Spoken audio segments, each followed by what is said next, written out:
Namaste, everybody. I have been asked to enlighten you. I've been asked to enlighten you more about Jesus. With the Easter season right around now, the reality is this time of the year is so much more than the Easter bunnies, the chocolate bunnies, and the Easter egg hunts. It is actually Christ's crucifixion, and I have been asked by Jesus to share with you what He's given me about that extraordinarily, horrifically painful ordeal that He did suffer from. When Jesus first asked me to read the Bible to know who we are way back when, and I sat there and I looked at Him and I was allowed to see Him in what's called a full form, full color apparition when He visited me that evening and gave me that message. I was completely confused what He meant to know who we are. Needless to say, it took me about 2 weeks, and it took Him a couple times to ask me to read the Bible. After a couple times, when I could hear and feel the seriousness from Him that I do this, I finally consented and I started reading the Bible. Within literally just a week or two, the visions started coming to me, showing me with Him during that time when He was on earth. I was clearly beyond overwhelmed, confused, and speechless because the visions showed me to be not just with Him as one of His, not disciple, not just an apostle, but also a close personal friend to the level of a girlfriend. I never spoke of it because I was afraid people would be disingenuous about it. So I kept all of these visions to myself until finally, 8 years after that request, the mystery was revealed to me, and Jesus and God showed me the reason why I was seeing such advanced visions of myself in an incarnation with Jesus as a close personal friend, close personal girlfriend, to the level of actually a wife back when He was on earth, and also at all of His milestones in His lifetime, all of the significant moments, the Last Supper, Mount Olive, the crucifixion. When they finally revealed to me the reason I had been allowed to see all of these experiences that I had alongside with Jesus was because I am Mary of Bethany, currently in an incarnation to help Him on earth bring His teachings here on earth to you. In that period of reading the Bible, and then in more experiences after reading the Bible, Jesus showed me many painful, long, movie-level visions of His crucifixion, which for me were agonizing and heartbreaking because I wasn't just a detached spectator to Jesus. Remember, I'm Mary Bethany. I was not just a devoted apostle, and I was actually not even just a girlfriend. I was his wife. I was his second wife. The second wife after Mary of Magdalene, who, by the way, you should know, is also one of my guides. I started receiving regular visitations from Mary Magdalene during my period when I was reading the Bible. I talk about those experiences on my website. I'll talk about more of those here, so you can learn more about Mary Magdalene as well. But today is about the pain and the suffering that Jesus really did suffer on that cross for mankind, for you, for the human race here on earth. I'm going to give to you exactly what I witnessed myself when I was there with him, and I'm going to give to you the words and the messages that he's asked me to share with the world about the truth of his crucifixion. The first time I saw it, I was woken up in the middle of the night, being completely sound asleep. All of a sudden, the movie started. They opened up my third eye, and it's called a movie level vision. Immediately, I saw a movie, and I saw Jesus hanging on the cross. Right away, my feelings went into those of somebody who was in great despair and agony.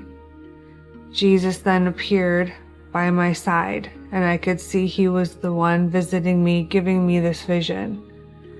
He then spanned the movie from him hanging on the cross and showed me looking just like me, except much younger, like around age 20, and my brown hair was almost down to my waist, and I was wearing a ivory off-white cloaky type, I don't know what they're called, like an outer cloak thing over a dress. I looked just like me. My face looked almost identical to my face. It had the same curves. I was very thin. I was standing right at his feet, and I was looking at his feet within literally about a foot from where I was standing and directly in front of his feet. And when I recognized I was standing right at his feet while he was being crucified, he said to me, "You were standing right at my feet during my crucifixion when they hung me, and you were crying hysterically." And I saw myself crying hysterically, and I felt the pain and the agony that only someone who is truly heartbroken and devastated feels, as though they're losing the love of their life. The levels of deep despair I felt, he had me feel while he showed me this blew my mind. I then saw a vision of Mother Mary and Mary Magdalene standing behind me. He told me again to help me not slip into denial. He said, "You were standing directly at my feet during my crucifixion when they hung me, and you cried hysterically." He held me on that vision for a while. He then spanned the vision up on him, and I had to see him nailed to the cross.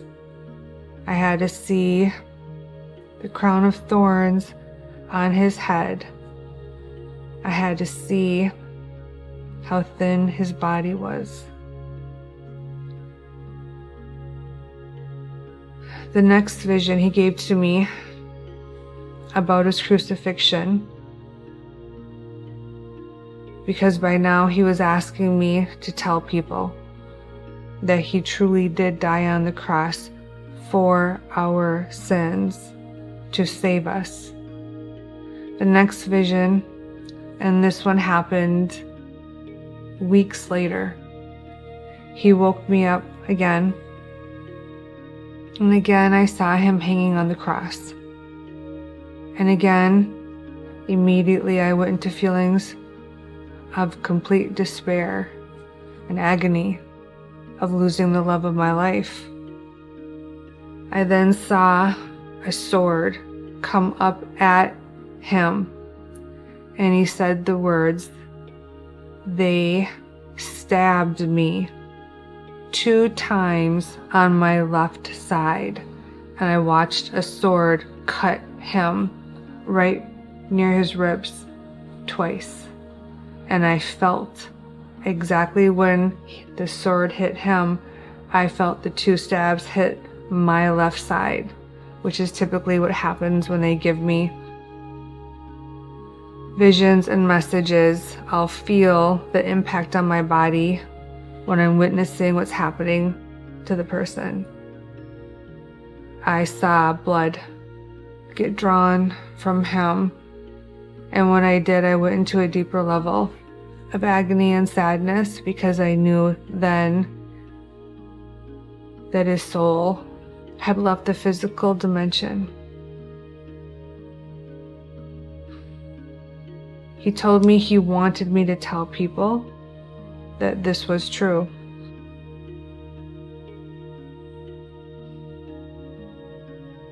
Another vision he gave to me, and this was years later. This was after he revealed to me that I'm Mary of Bethany. So this actually happened a handful of months ago, actually. He showed me this.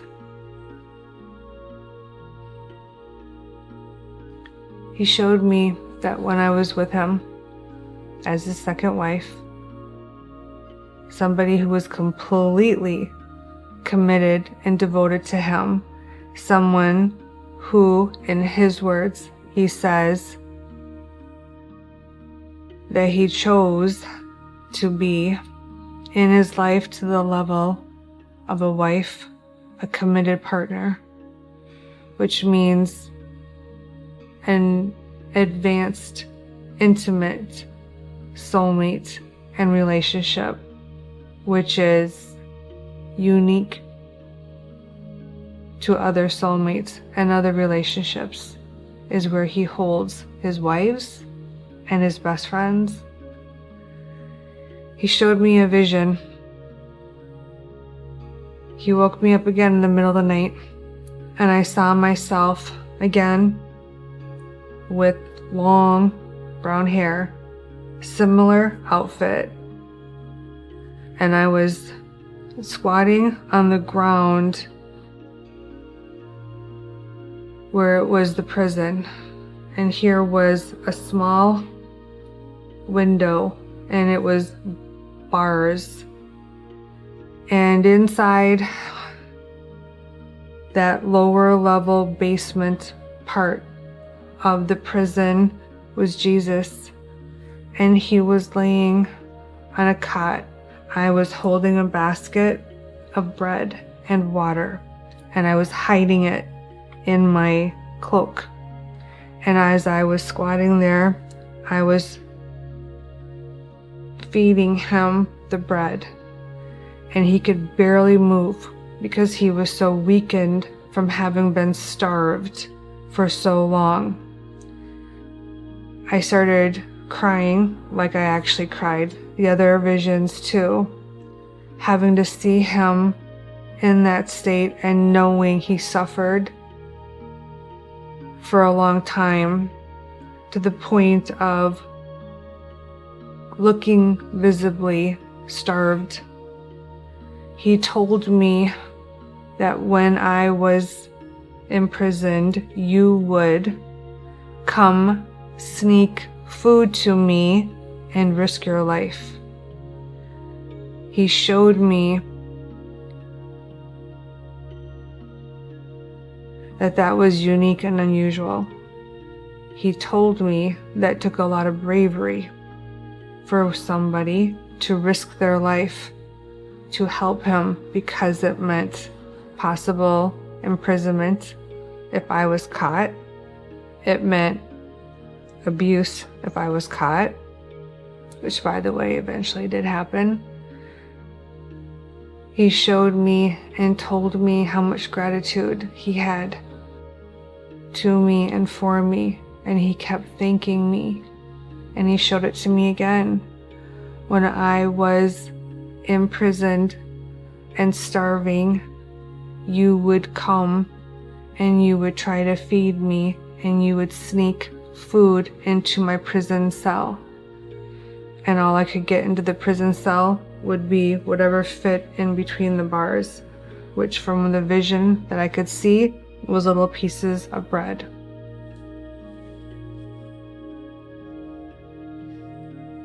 Another vision he gave to me, and the reason he wants you to know all of this is because he wants you to know that it is real, that this really happened. He told me that too many people are doubting his crucifixion. He said too many people don't believe that it happened because it is something so horrific. He wants the truth to be told. Another vision he gave to me, like I mentioned earlier, eventually I was caught after Jesus died on the cross and ascended to heaven. I, along with a handful of his other apostles, went on, spoke his name, taught his teachings, like I am now, and I did for quite a while until the Roman soldiers caught me, and they also imprisoned me and starved me, and we'll deal with that later.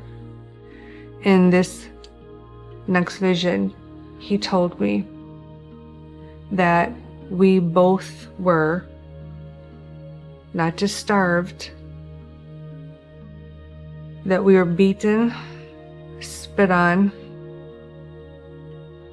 brutalized much more severely than what the Bible even depicts, and that he wants it known that he and the apostles that gave up their lives for him, the ones that went on to teach his teachings, they did the same things to them that they did to Jesus, and that it was at a much more horrific level than what the Bible even portrayed. The crown of thorns was real. He's shown me that shoved on his head many times. And when he's shown it to me, I have felt the thorns go into my head to the point of drawing blood on his head. And I've seen the blood dripping on his forehead and dripping down his face when they ridiculed him and brutalized him in that way. Jesus also told me that when he was enduring these most heinous and horrific acts of brutality and abuse, that not one time did he ever speak or think an ill word on any of his abusers. He prayed for them. When he showed me the vision of you and I, him and I, were both not just starved, but also spit on and beat at a much more horrific level than what the Bible depicts. One of the visions he showed me was, I saw him on the ground, and there was a group of people around him, and it looked like the general public, not just the soldiers. And I saw them beating and kicking him. And again, it devastated me, brought me to tears of how cruel and vicious people were. After he put me through this series of showing me the truth of what happened to him and asking me to speak it, he then told me to tell people. He woke me up one night. He said, tell them I died for them. And I laid there and I was like, oh my gosh, he said it. Like, everybody wonders, like, in what analogy is that meant? He said it to me again. He said, I died for you. I died for mankind. And then he explained to me what that meant. What that meant was Jesus came to earth to save and to rescue humans from their sins and their mistakes that were causing them painful experiences that were the result of negative karma that they were creating for themselves.